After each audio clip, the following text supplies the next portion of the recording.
अल्हम्दुलिल्लाहि रब्बिल आलमीन वल आक़िबतु लिल मुत्तक़ीन वस्सलातु वस्सलामु अला शम्सिल हिदायति वल यक़ीन रब्बि यस्सिर वला तुअस्सिर वतम्मिम बिल खैर। अस्सलामु अलैकुम वरहमतुल्लाह। प्यारे अजीज़ों, उम्मीद करता हूँ आप सब लोग खैर वाफ़ियत से होंगे। आप सबको मैं खुशामदीद कहता हूँ इस मुबारक सिलसिले में, जिसमें हम एक निहायत अहम और मुफीद किताब शुरू करने जा रहे हैं, जिस किताब का नाम है दुरूसुल लुग़तिल अरबिय्यति लिग़ैरिन नातिक़ीन बिहा अल जुज़्उल अव्वल। ये किताब जो है ये उन लोगों के लिए है जो अरबी ज़ुबान को सीखना चाहते हैं, चाहे वो बिल्कुल इब्तिदाई दर्जे पर हो। तो याद रखें, अरबी ज़ुबान जो है ये सिर्फ एक ज़ुबान नहीं है, बल्कि कुरान की ज़ुबान है, हदीस की ज़ुबान है, जन्नत की ज़ुबान है। अल-लुग़तुल अरबिय्यतु लुग़तुल कुरान, Arabic is the language of the Quran. तो प्यारे अजीज़ों, हम सब कुरान पढ़ते हैं अल्हम्दुलिल्लाह, लेकिन क्या हम इसे समझते भी हैं? अगर हम अरबी ज़ुबान सीख लें तो कुरान जो है तर्जुमे के बगैर समझ में आएगा, नमाज में खुशू पैदा होगा, दुआओं का लुत्फ़ दोबाला हो जाएगा, दोगुना हो जाएगा। इसीलिए उलमाए किराम ने फरमाया, मन तअल्लमल अरबिय्यत फ़हिम शरीअह, जिसने अरबी सीख ली उसने शरीयत को समझ लिया। Whoever learns Arabic understands the शरीआ। ठीक है जी। तो सबसे पहले हम किताब का तारुफ आपके सामने रखते हैं, इसका इंट्रोडक्शन आपके सामने रखते हैं, ताकि आपको ये समझ में आ जाए कि हम जो किताब शुरू करने जा रहे हैं उस किताब का इंट्रोडक्शन क्या है, उसका तारुफ क्या है, और इंशाअल्लाह उसके अंदर जो आने वाले असबाक होंगे वो आपको बखूबी समझ में आ जाए। हमारे पास ये किताब मौजूद है और ये किताब लाजमी आपके पास भी होनी चाहिए, क्योंकि इस किताब के 3 जिल्द आपको मिलेंगे। ये हमारे पास अल जुज़्उल अव्वल है, यानी पहला जुज़ हमारे पास है। और ये जो किताब है, इस किताब का जो टाइटल है वो है दुरूसुल लुग़तिल अरबिय्यति लिग़ैरिन नातिक़ीन बिहा। और ये जो किताब है ये डॉक्टर अब्दुल रहीम साहिब की लिखी हुई है और पूरी दुनिया में अरबी सीखने के लिए जो है एक बेहतरीन निसाब मानी जाती है। ठीक है जी। और इस किताब की खुसूसियात ये है कि इसका आसान अंदाज है, यानी इसमें आपको आसान से चैप्टर्स मिलेंगे, आसान से लेसन्स मिलेंगे, आसान से असबाक मिलेंगे, ताकि आप अरबी को समझ पाएँ।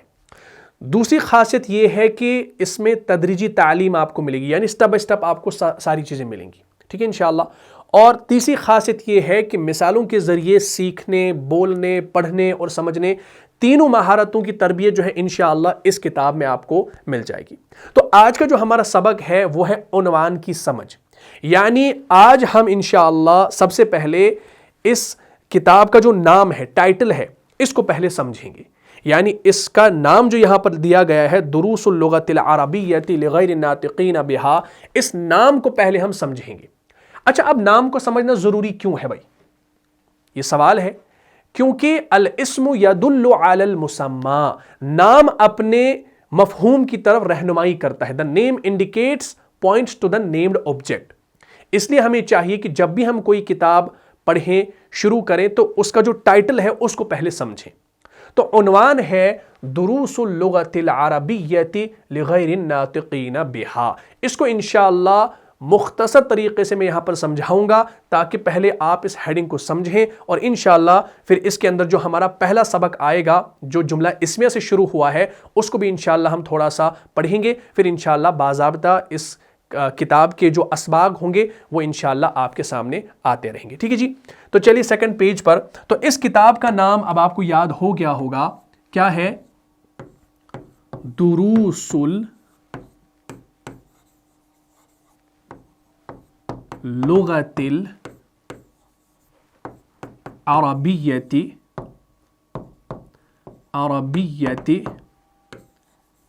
लिग़ैरि अन्नातिक़ीन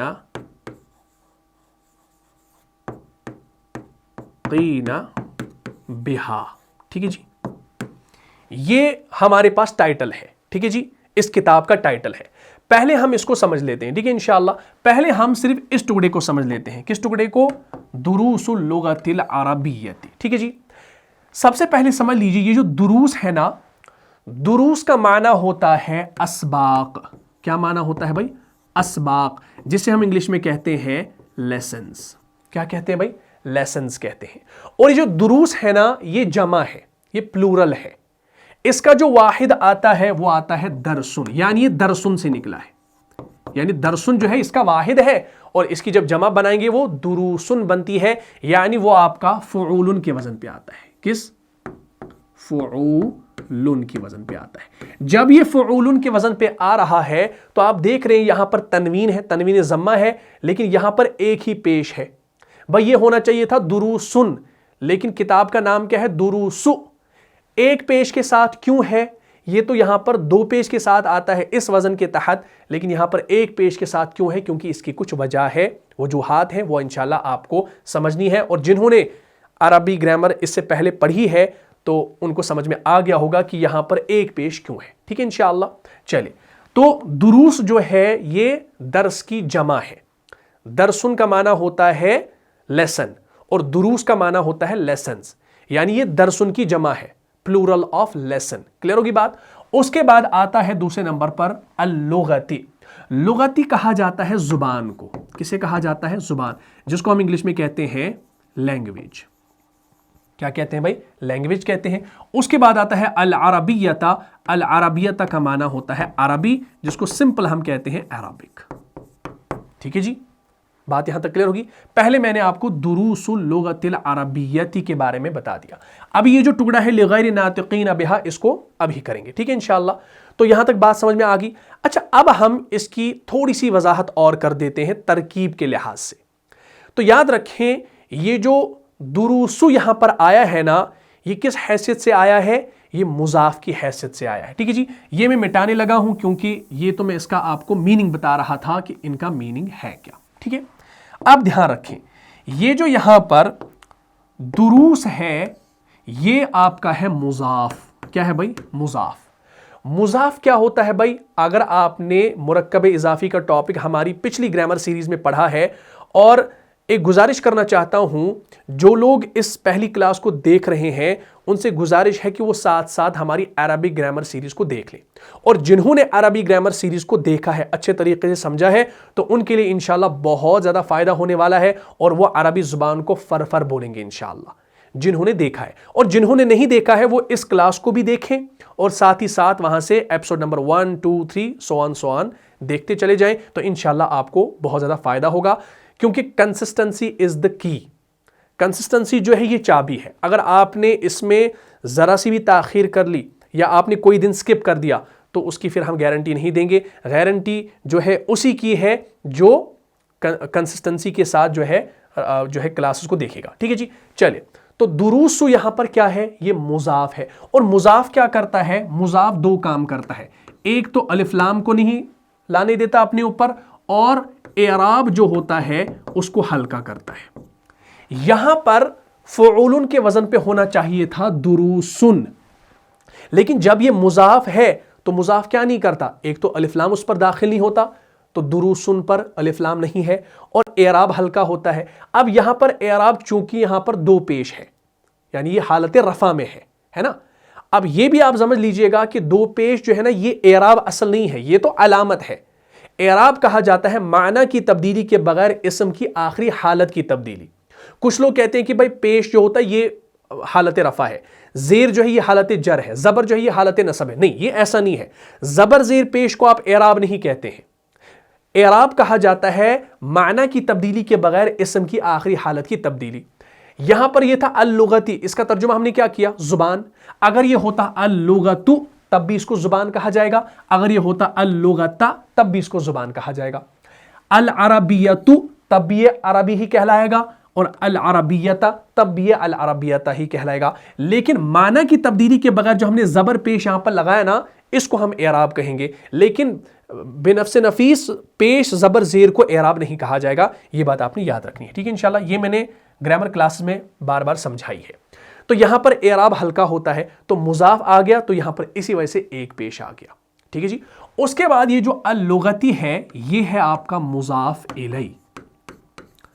मुजाफ इलैह जो होता है ना, ये हमेशा मजरूर होता है। मजरूर से क्या मुराद? यानी ये हमेशा हालत जर में होता है। यूं मान लो ये जेर के साथ आता है। फिलहाल क्योंकि यहां पर ये आपका मुफरद है, वाहिद है, तो यहां पर ये जेर के साथ आ गया। लेकिन अब सवाल है, सवाल ये है कि दुरूस मुजाफ है और अल-लुगती क्या है? मुजाफ इलैह है, और आगे अल-अरबियती ये भी मुजाफ इलैह है। लेकिन अब सवाल पैदा होता है कि यहां पर ये जो अल लुगती बीच में आया है, कहीं ये मुजाफ तो नहीं बन रहा? कुछ लोगों के जहन में आ रहा होगा कि भाई ये मुजाफ होगा, उसके बाद आगे और एक मुजाफ इले होगा। अल लुगती जो है यहां पर ये मुजाफ नहीं है। क्यों?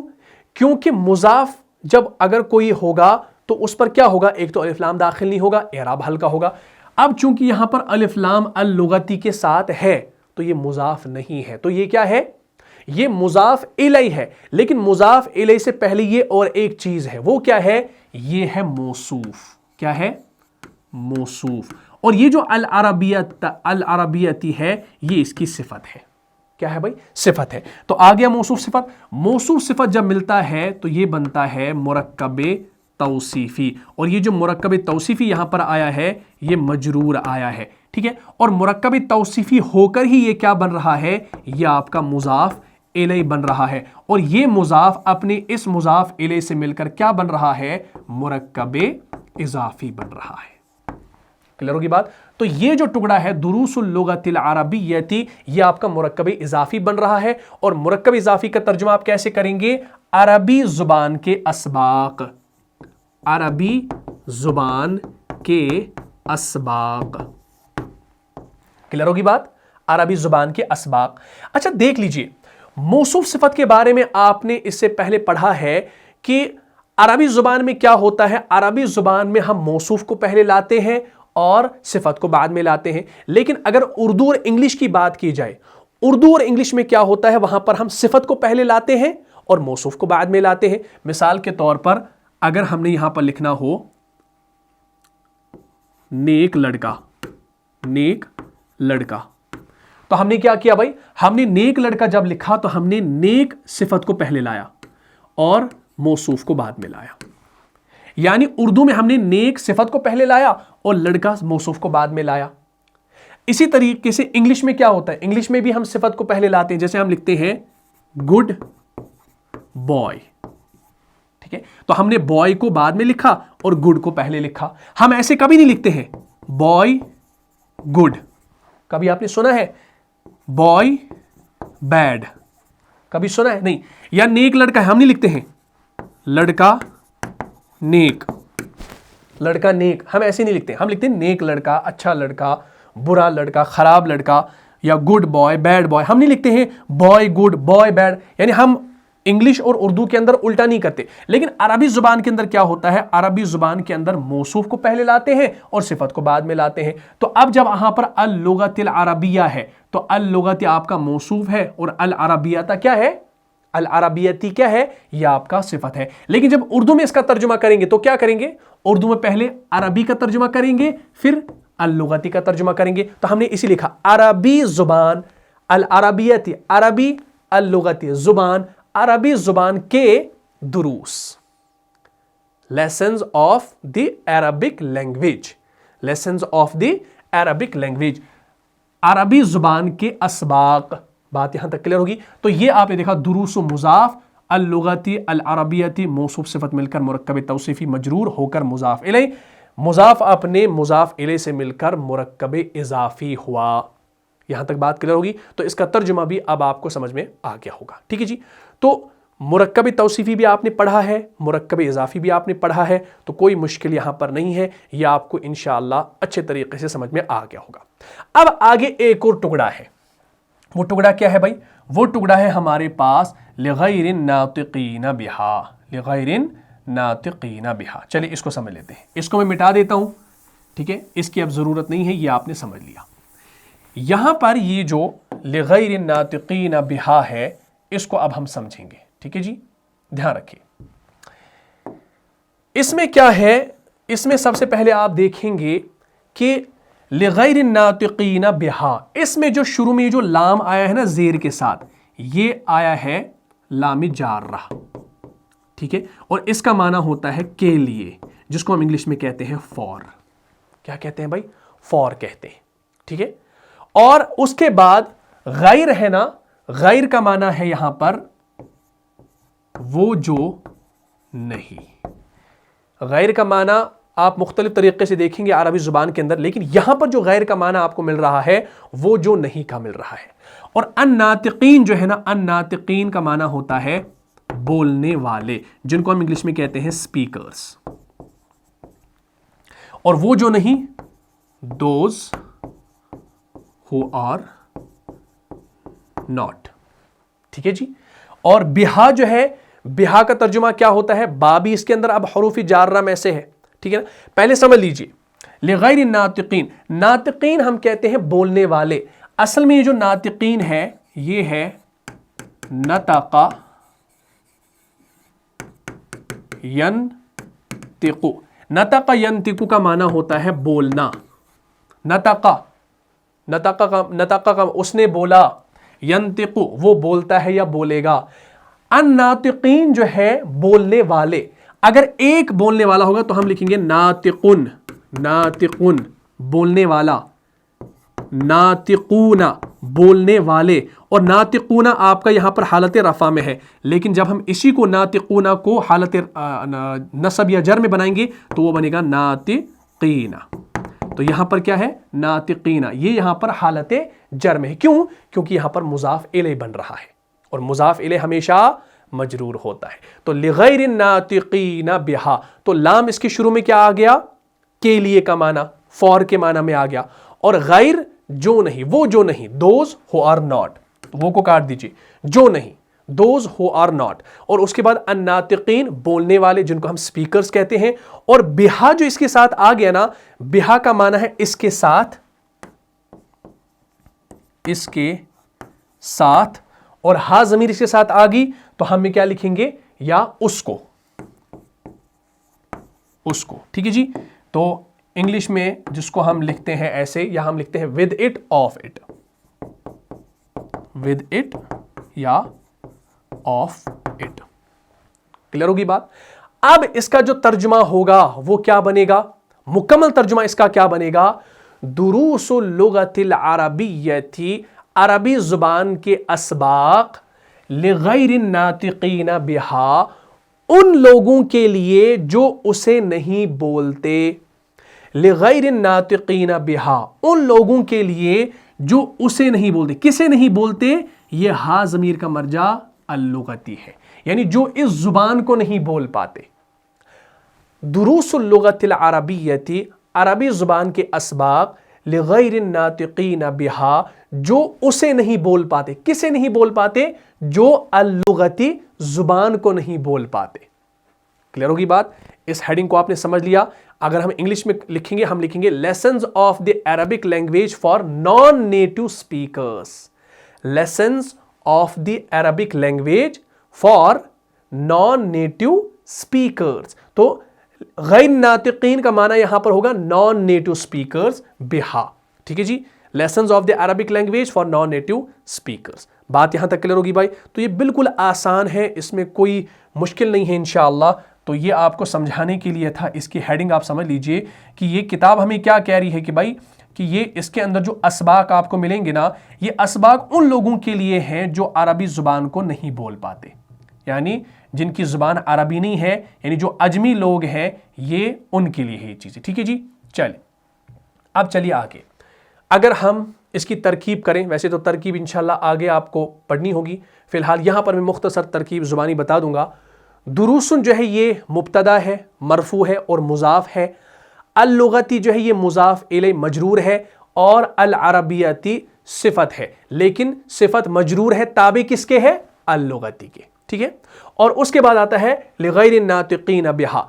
लिगैर नातिकीना बिहा में आप देखेंगे लिगैर नातिकीना बिहा में देखेंगे जार मजरूर होकर खबर महजूफ के कायम मुकाम है, जिसमें लाम आप देखेंगे ये आपका हर्फ जर है, गैर आपका इसमें मजरूर है जो मुजाफ है, अन्नातिकीन जो है ये मुजाफ इले मजरूर है, और बिहा जो है, बिहा में भी क्या है? जार मजरूर मुताल्लिक है किसके? मुताल्लिक के बिन नातिकीन है, और इसकी ज़मीर जो हा है इसका मर्जा है अल-लुगती।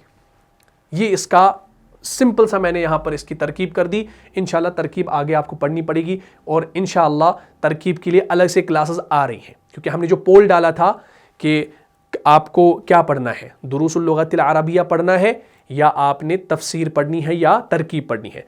तो उसमें से बहुत सारे लोगों ने दुरूसुल लुगतिल अरबिया के बारे में जो है बताया था, कमेंट्स किए थे, और तफसीर के बारे में बहुत सारे लोग चाह रहे हैं, तरकीब के बारे में भी। तो इंशाल्लाह वो तमाम टॉपिक्स इंशाल्लाह अपलोड होने वाले हैं, लेकिन फ़िलहाल हमने आज दुरूसुल लुगतिल अरबिय्या को शुरू किया। ठीक है जी, तो यहाँ तक बात समझ में आ गई, तो ये हेडिंग आपको समझ में आ गई। चलिए भाई, तो उम्मीद करता हूँ उन्वान आपको समझ में आ गया होगा। अब आपको मालूम है कि जुमला जो है ना, जुमला सेंटेंस जिसे हम कहते हैं, इसकी दो किस्में हैं। तो मैं यहां पर लिखूंगा जुमला, जिसको हम कहते हैं इंग्लिश में सेंटेंस। क्लियर हो गया? जुमला क्या होता है? जुमला ऐसे अल्फाज का मजमुआ होता है जो मुकम्मल बात बताए। जुमला ऐसे अल्फाज का मजमुआ होता है जो क्या बताए? जो मुकम्मल बात बताए। A sentence is a group of words that gives A complete meaning. मिसाल के तौर पर हम लिखेंगे जैद खड़ा है। जैद खड़ा है। Zaid is standing. Zaid is standing. Zaid खड़ा है। तो ये जो आप देख रहे हैं ना, ये एक पूरा सेंटेंस है। क्या है भाई? पूरा सेंटेंस है। A sentence is a group of words. Zaid खड़ा है, इसमें ग्रुप ऑफ वर्ड्स है, ग्रुप ऑफ वर्ड्स है that gives A complete meaning, जो हमें पूरा माना दे रहा है। तो ये आपका क्या कहलाता है? जुमला कहलाता है, सेंटेंस कहलाता है। ठीक है जी, यहां तक बात क्लियर होगी। तो ये हो गया आपका जुमला। चलिए भाई, स्टेप बाय स्टेप चलेंगे इंशाल्लाह। कोई जल्दबाजी नहीं है, अरबी सीखनी है, कुरान को सीखना है, तो इसलिए थोड़ा सा दिल थाम कर बैठ लीजिए। अच्छा जी, तो जुमला समझ में आ गया। अच्छा, मैंने कहा था कि जुमला जो है ना, इसकी दो किस्में हैं। कितनी किस्में हैं भाई? दो किस्में हैं। एक किस्म जिसे कहा जाता है जुमला इस्मिया, दूसरी किस्म जिसे कहा जाता है जुमला फ़ेलिया। ठीक है जी, एक होता है जुमला इस्मिया और दूसरा होता है जुमला फ़ेलिया। जुमला इस्मिया कहा जाता है नॉमिनल सेंटेंस को। किसे कहा जाता है? मैं यहां पर लिखूंगा नॉमिनल सेंटेंस। जुमला इस्मिया किसे कहा जाता है? नॉमिनल सेंटेंस को कहा जाता है, यानी वो जुमला जो इस्म से शुरू हो। सिंपल याद रखेंगे, ज्यादा लंबी चौड़ी आपको दलील याद रखने की जरूरत नहीं है। फिलहाल आपने सिंपल बेसिक सा रूल याद रखना है और बेसिक से इंशाल्लाह पढ़ना है। ठीक है इंशाल्लाह, ताकि अरबी आप समझ पाएं। अगर आप किताबों पर जाएंगे तो वहां पर आपको बहुत सारी चीजें मिलेंगी, लेकिन मैं वो अभी रिकमेंड नहीं करूंगा। बिल्कुल आप आसान तरीके से याद रखें ताकि आपके लिए अरबी जुबान आसान हो। लेकिन अगर मदरसे वाली लेवल आप देखेंगे तो उसमें फिर तो आप जो है घूम जाएंगे, यानी आपका सर चकरा जाएगा कि भाई ये किस तरीके से हम याद करें। तो लिहाजा जो चीज़ें यहाँ पर सिखाई जा रही हैं बिल्कुल आसान है, आम फहम अंदाज में, तो इसको इंशाल्लाह नोट कर लीजिएगा। ठीक है जी, तो जुमला इस्मिया नॉमिनल सेंटेंस होता है, यानी वो जुमला जो इस्म से शुरू हो। जो भी जुमला आप देखेंगे जो इस्म से शुरू हो रहा होगा वो आपका क्या होगा? जुमला इस्मिया होगा। A sentence that starts with a noun is called a nominal sentence. मिसाल के तौर पर ज़ैदुन क़ाइमुन। ये जैद है ना, नाम है, ये इस्म है। इस्म से जब ये शुरू हो रहा है तो दैट मीन्स यहां पर ये आपका जुमला इस्मिया है। Zaid is standing. उसके बाद जो हमारा दूसरा आता है ना, वो आता है जुमला फ़ेलिया, जिसको हम कहते हैं वर्बल सेंटेंस। क्या कहते हैं? Verbal sentence. ये आपका होता है जुमला फ़ेलिया। अच्छा, जुमला फ़ेलिया किसे कहा जाता है भाई? जुमला फ़ेलिया की तारीफ है वो जुमला जो फेल से शुरू हो। सिंपल। जुमला इस्मिया वो जुमला जो इस्म से शुरू हो रहा हो, और जुमला फ़ेलिया वो जुमला जो फेल से शुरू हो रहा हो। A sentence that starts with a verb is called a verbal sentence. जैसे हम कहेंगे क़ामा ज़ैदुन, क़ामा ज़ैदुन। ये जो क़ामा है ना, ये आपका वर्ब है। अब देखिए ये स्टार्ट किससे हो रहा है? ये स्टार्ट आपका वर्ब से हो रहा है, और ये जो ज़ैदुन है ना, ये आपका नाउन है। ये नाउन से शुरू हो रहा है और ये वर्ब से शुरू हो रहा है। तो ये आपने याद रखना है कि जुमले की मेनली दो किस्में हैं, जुमला इस्मिया, जुमला फ़ेलिया। और जुमला इस्मिया वो होता है जो इस्म से शुरू हो, जुमला फ़ेलिया वो होता है जो फेल से शुरू हो। जैसे हम यहां पर लिखेंगे इंग्लिश में ज़ैद स्टूड, है ना, यानी ज़ैद उठा। ठीक है, अब पहले ये बात समझ लीजिए कि जो भी जुबान हम बोलते हैं उसमें कुछ अस्मा होते हैं, कुछ अफ़आल होते हैं और कुछ हरूफ होते हैं। ठीक है जी, जो भी जुबान हम बोलते हैं इसको समझ लीजिएगा, ये आपने नोट कर लिया होगा, बहुत अच्छा। तो अब थोड़ा सा आप इसको समझ लीजिए, ठीक है जी।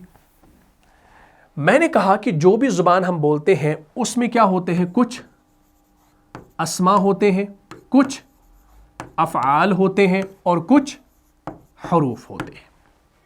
क्लियर होगी बात? और याद रखेंगे, जिस लफ्ज से किसी चीज या जगह का नाम जाहिर हो उसे हम क्या कहते हैं, उसे हम इस्म कहते हैं, उसे हम इस्म कहते हैं, यानी नाउन कहते हैं।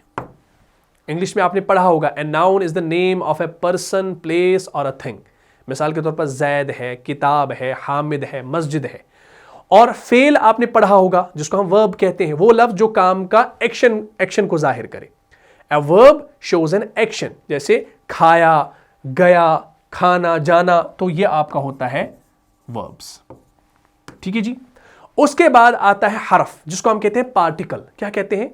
पार्टिकल कहते हैं, यानी वो लफ्ज जिसका अपना मुकम्मल माना ना हो मगर दूसरों के साथ मिलकर माना दे, वो आपका कहलाता है पार्टिकल। क्या कहलाता है भाई? वो आपका पार्टिकल कहलाता है। और इसकी भी बड़ी जरूरत होती है, इसके बगैर आप समझ नहीं पाएंगे। जब तक ना ये जुमले में आए तब तक बात वाज़ेह नहीं होगी। A word that doesn't give full meaning alone but works with other words. मिसाल के तौर पर मैं कहूंगा हामिद अपने घर गया, तो अच्छा इसमें तो नहीं आएगा, इसमें कहूंगा मैं मस्जिद से निकला। जब मैंने यहां पर ये से लिखा ना बीच में, तो इससे पता चला सुनने वाले को कि मैं मस्जिद से निकला, यानी मस्जिद से नमाज पढ़कर निकला। अब अगर मैं इस से को हटा दूं, मैं लिखूंगा मैं मस्जिद निकला, अब यहां पर इश्काल पैदा होगा। अब सुनने वाला कहेगा मैं मस्जिद, अब जब मैंने कहा मैं मस्जिद निकला तो इसके दो माना हो सकते हैं, या तो मैं मस्जिद की तरफ निकला या तो मैं मस्जिद से बाहर निकला। तो जब मैंने हरफ को यहां पर हटा दिया तो बात अच्छे तरीके से समझ में नहीं आ गई। तो ये जब मैंने यहां पर से लगा दिया तो तब माना एक जाहिर हो गया। तो ये जो हरफ होता है ये तब तक समझ में नहीं आता जब तक ना कोई इस्म कोई फेल इसके साथ मिले। ये अपने माना खुद नहीं बताता, बल्कि ये क्या होता है भाई, जब किसी के साथ मिलता है तब जाके माना देता है, ठीक है। इंग्लिश में आपने पार्ट्स ऑफ स्पीच पढ़े होंगे। कितने पार्ट्स ऑफ स्पीच है इंग्लिश के अंदर? 8 है। कौन कौन से हैं? नाउन है, प्रोनाउन है, एडवर्ब है, वर्ब है, एडजेक्टिव है, इंटरजेक्शन है, कंजक्शन है, प्रीपोजिशन है। और अरबी जुबान में कितने हैं भाई? मैंने इससे पहले बताया है, अरबी जुबान में 3 है। क्या क्या? इस्म, फेल और हरफ, बस इतने हैं। इसी तरीके से इंग्लिश में वॉवेल्स जो है वो कितने हैं? 5 है। कौन कौन से? ए, ई, आई, ओ, यू, ये आपके 5 वॉवेल्स हैं। लेकिन अरबी जुबान में भी वॉवेल साइंस पाए जाते हैं और वो आपको मालूम है, जिसको हम कहते हैं फतहा, दम्मा और कसरा, ठीक है। और याद रखेंगे, जब हम अरबी ग्रामर को पढ़ने जा रहे हैं तो हम कभी भी अब नहीं कहेंगे जबर, पेश और जेर। जबर, जेर, पेश को आप भूल जाओ, वो आपने नूरानी कायदे में पढ़ा था, पहले तजवीद के अंदर पढ़ा था, उसको वहीं तक सीमित रखो, आगे मत लेकर जाओ। अब अरबी के अंदर आप फतहा, दम्मा और कसरा बोलेंगे और फिर आगे नसब कहेंगे, जर कहेंगे, रफा कहेंगे। जबर जेर पेश का आप कंसेप्ट अब अपने दिमाग से निकाल लो। अरबी जुबान के अंदर आप फतहा, दम्मा और कसरा की टर्म को ही इस्तेमाल करोगे, जबर जेर पेश को इस्तेमाल नहीं करोगे, ठीक है। तो अब आपने ये सारी चीजें अल्हम्दुलिल्लाह समझ ली, और इससे पहले भी आपने ये समझ ली हैं, क्योंकि ये बताना इसलिए जरूरी है क्योंकि हम इसकी इब्तिदा कर रहे हैं, अरबी ग्रामर की इब्तिदा कर रहे हैं। तो ये बुनियादी बातें आपको मालूम होनी चाहिए। तो आज का जो ये क्लास है ये तारुफी क्लास है, यानी इसमें इंट्रोडक्शन है इस अरबी ज़ुबान का। और इंशाअल्लाह जब नेक्स्ट वाली वीडियो अपलोड होगी उसमें इंशाअल्लाह मज़ीद आपको चीज़ें बताई जाएंगी, ठीक है इंशाअल्लाह।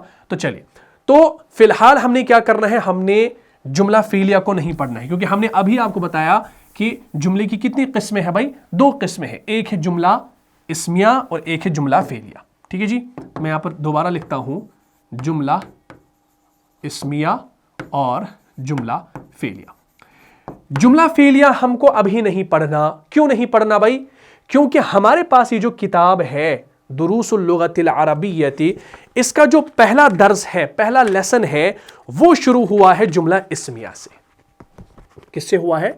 जुमला इस्मिया से शुरू हुआ है। तो जब पहला सबक हमारा जुमला इस्मिया से शुरू हुआ है तो कोई फायदा ही नहीं है इस जुमला फ़ीलिया को पढ़ना। इसीलिए हम फिलहाल इस जुमला फ़ीलिया को स्किप करेंगे, जुमला इस्मिया के बारे में ही हम बात करेंगे, क्योंकि हमारा टॉपिक शुरू हो रहा है जुमला इस्मिया से, ठीक है इंशाल्लाह। तो इस चीज को आपने जहन में रखना है। अगर ये किताब आपके पास मौजूद है, इस किताब को आप सामने खोल कर रखेंगे और इंशाल्लाह इसको देख देख कर ही आप प्रैक्टिस करेंगे, ठीक है। अच्छा, जुमला इस्मिया के बुनियादी चीजों को आपने जानना है। जुमला इस्मिया के बुनियादी दो जुज होते हैं। कितने? दो जुज होते हैं, ठीक है जी। एक जिसे हम कहते हैं मुब्तदा, दूसरा जिसे कहा जाता है खबर। यह बड़ा इंपॉर्टेंट है और यह चीज अगर आपको समझ में आ गई, समझ लो आप जुमला इस्मिया आसान तरीके से बना पाओगे। आप हजारों की तादाद में जुमले बना पाओगे, लेकिन तभी यह मुमकिन है जब आप ये समझेंगे। और इसकी वजाहत पूरी अरबी ग्रामर के अंदर आ चुकी है। यहां पर मैं आपको ये नटशल में सरसरी तौर पर बता रहा हूं ताकि आपके जहन में वो चीजें आ जाएं और आप इंशाल्लाह आगे चल पाएं। तो मुब्तदा कहा जाता है सब्जेक्ट को। किसे कहा जाता है? सब्जेक्ट को। ये होता है सब्जेक्ट, ठीक है जी। मुब्तदा किसे कहा जाता है? मुब्तदा जुमले का वो हिस्सा होता है जिसके बारे में बात हो रही हो। जिसके बारे में क्या हो रही हो? यानी ये सब्जेक्ट है जिसके बारे में बात हो रही हो। द सब्जेक्ट, द पर्सन और thing we are talking about. मिसाल के तौर पर हम कहेंगे ज़ैदुन क़ाइमुन। क्या माना? यहां पर जैद जो है ना, ये मुब्तदा है। यहां पर जो हम बात कर रहे हैं ना, we are talking about Zaid. हम जैद के बारे में बात कर रहे हैं और आगे जो इसकी हम खबर दे रहे हैं वो क्या दे रहे हैं? क़ाइमुन, खड़े होने की खबर दे रहे हैं। आसान अल्फाज में जिसके बारे में बात हो रही हो वो आपका मुब्तदा हो रहा है। तो यहां पर हम जैद के बारे में बात कर रहे हैं तो ये जैद आपका क्या है? ये आपका मुब्तदा है। उसके बाद होती है खबर, उसके बारे में खबर देना, उसको हम कहते हैं प्रेडिकेट। आपने इंग्लिश के अंदर पढ़ा होगा प्रेडिकेट, ठीक है जी। ये होता है प्रेडिकेट। यानी इसका सादा सा मफहूम यह है कि मुब्तदा के बारे में जो बात बताई जाए उसे खबर कहते हैं। The information given about the subject is called predicate. The information given about the subject is called predicate. जैसे हमने कहा अभी ज़ैदुन क़ाइमुन। अब क़ाइमुन जो है ये क्या है? ये खबर है। ये इस जैद के बारे में खबर है। यानी हम यहां पर क्या दे रहे हैं? जैद की खबर दे रहे हैं। यानी he is standing. What about Zaid? Zaid is standing, यानी जैद खड़ा है। आसान अल्फाज में मुब्तदा के बारे में मालूमात जो होती है उसे खबर कहते हैं। बात यहां तक क्लियर होगी? बहुत अच्छा। तो ये चीजें आपको याद रखनी है। उसके बाद एक अहम रूल, एक अहम कायदा जिसको हम गोल्डन रूल कह सकते हैं। मुब्तदा जो होता है ये अक्सर मारिफा होता है, अक्सर मारिफा होता है। और खबर जो होती है ये अमूमन नकिरा होती है। अच्छा, मैंने यहां पर ये जो अक्सर और अमूमन लिखा ना, इस पर बड़ा ध्यान देना है। अगर यहां पर आपने अभी ध्यान दिया तो इंशाल्लाह आगे चल के आपको समझ में आएगी कि भाई यहां पर ये अक्सर और अमूमन क्यों लिखवाया था। मुब्तदा अक्सर डेफिनेट क्यों होता है? क्योंकि कुछ ऐसी सूरत भी आगे चल के आपको मिलेगी जहां पर मुब्तदा आपका नकिरा भी हो सकता है। हमने जब कहा अक्सर मारिफा होता है तो यह आंख बंद करके आप यकीन कर लो कि मुब्तदा हमेशा ही आपका मारिफा होता है, लेकिन कुछ एक्सेप्शंस ऐसी होंगी, कुछ सूरतें ऐसी होंगी जिनमें मुब्तदा आपका नकिरा आ सकता है। इसीलिए मैंने अक्सर यहां पर लिखा। अगर मैं लिखता कि मुब्तदा हमेशा मारिफा होता है तो गड़बड़ हो जाती। फिर आप आगे सवाल करते हैं भाई अब मुब्तदा यहां पर नकिरा कैसे आ गया अरबी जुबान के अंदर, या कुरान में ऐसी चीजें हुई हैं, कुरान में मुब्तदा कहीं पर नकिरा आया है, तो आप कहेंगे भाई ये नकिरा क्यों आया है? आपने तो कहा था हमेशा मारिफा होता है। इसीलिए मुब्तदा अक्सर मारिफा होता है। कुछ सूरतें ऐसी होती हैं जिनमें आप देखते हैं कि वो नकिरा आ गया। और खबर जो होती है वो अमूमन नकिरा होती है। यानी ये अमूमन क्या होती है? इनडेफिनिट, ठीक है। और ये होता है डेफिनेट, ठीक है। तो इसको रफली इंशाल्लाह आप नोट करें। ये लिखने की भी जरूरत नहीं क्योंकि आपने ऑलरेडी इसको पीछे पढ़ा है। तो यहां पर ये आपको समझाया जा रहा है। तो खबर जो होती है वो क्या होती है भाई? अमूमन नकिरा होती है। जब मैंने अमूमन का लफ्ज इस्तेमाल किया तो इसका मतलब यह है कि आम तौर पर तो आपकी खबर नकिरा ही होगी, लेकिन कुछ ऐसी सूरत भी होगी जिसमें यह मारिफा हो सकती है, इसलिए अमूमन लिखवाया। बात यहां तक क्लियर होगी? तो ये दो बातें आपने फिलहाल याद रखी, ठीक है जी। चलिए, उसके बाद एक और अहम बात जो आपने इस मुब्तदा और खबर के बारे में याद रखनी है वो है एराब और जिन्स और अदद के एतबार से। एराब के एतबार से आप हमेशा याद रखेंगे कि एराब के एतबार से मुब्तदा जो होता है ये हालत रफा में होता है और खबर जो होती है ये भी हालत रफ़ा में होती है। यानी एराब के एतबार से मुब्तदा खबर दोनों मरफू होते हैं। क्या होते हैं? मरफू होते हैं। ये ऐसा नहीं होगा कि मुब्तदा आपका हालत नसब में होगा और खबर आपकी हालत रफ़ा में होगी, ऐसा नहीं होगा। यानी इनमें मुताबिकत होगी, एराब के एतबार से इनके अंदर मुताबिकत होगी। इसी तरीके से जिन्स के एतबार से, जिन्स के एतबार से क्या मुराद है? जिन्स के एतबार से मुराद जेंडर के एतबार से, अगर आपका मुब्तदा मुज़क्कर होगा तो खबर भी आपकी मुज़क्कर होगी, अगर मुअन्नस होगी तो खबर भी मुअन्नस होगी।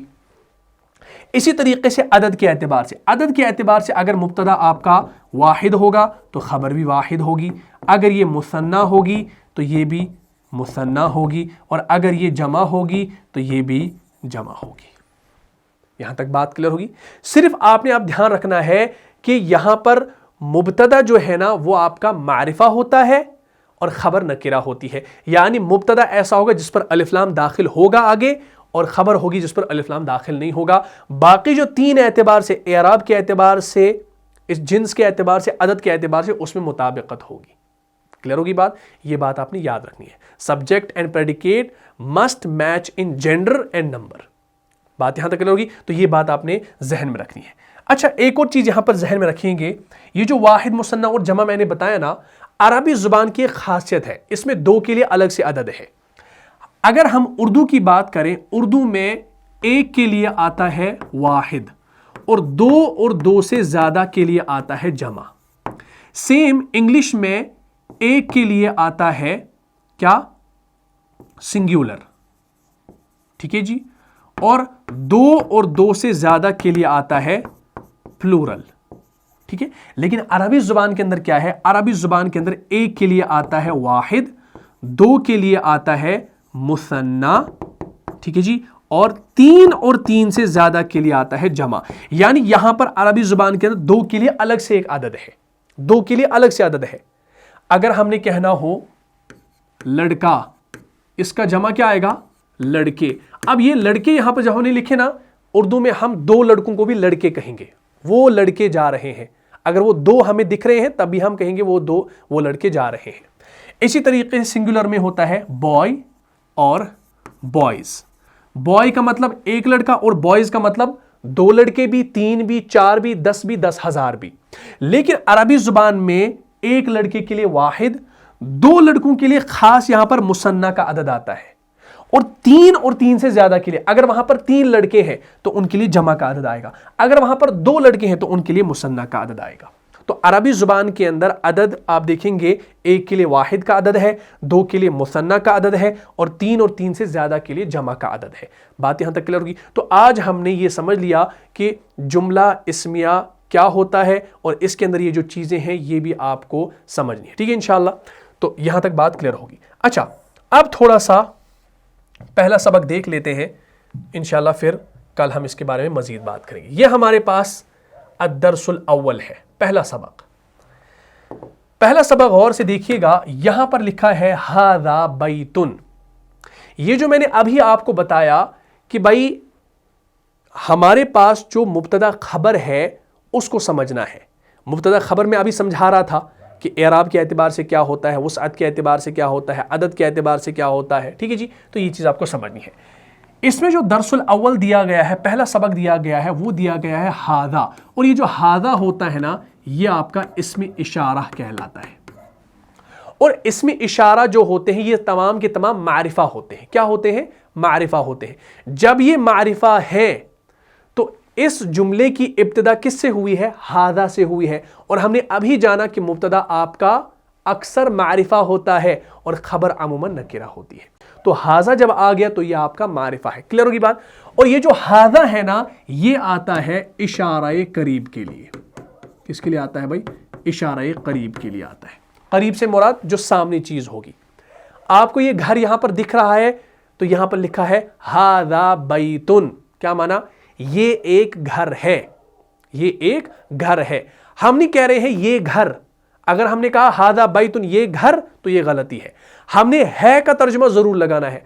अरबी जुबान में है के लिए कोई तर्जुमा नहीं होता, लेकिन जब आप बैतुन के ऊपर ये दो पेश देखते हैं ना, इस दो पेश की वजह से आप पहचानते हैं कि ये आपका जुमला है, जुमला इस्मिया है, और आप तर्जुमे के अंदर ऐड करते हैं है। तो ये हो गया हादा बैतुन।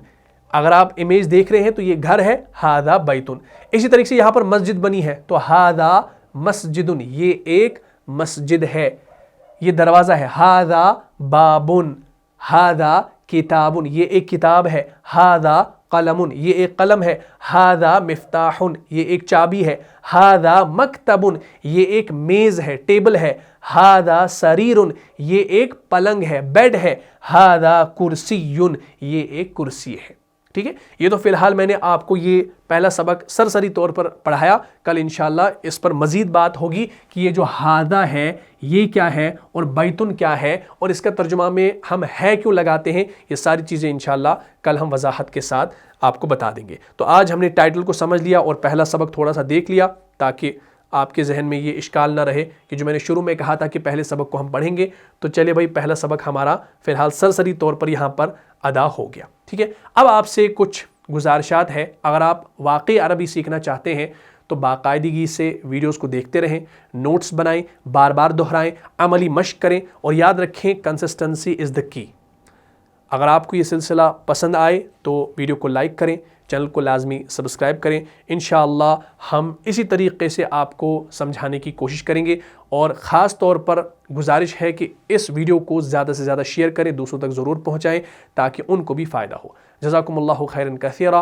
वस्सलामु अलैकुम वरहमतुल्लाहि वबरकातुहू।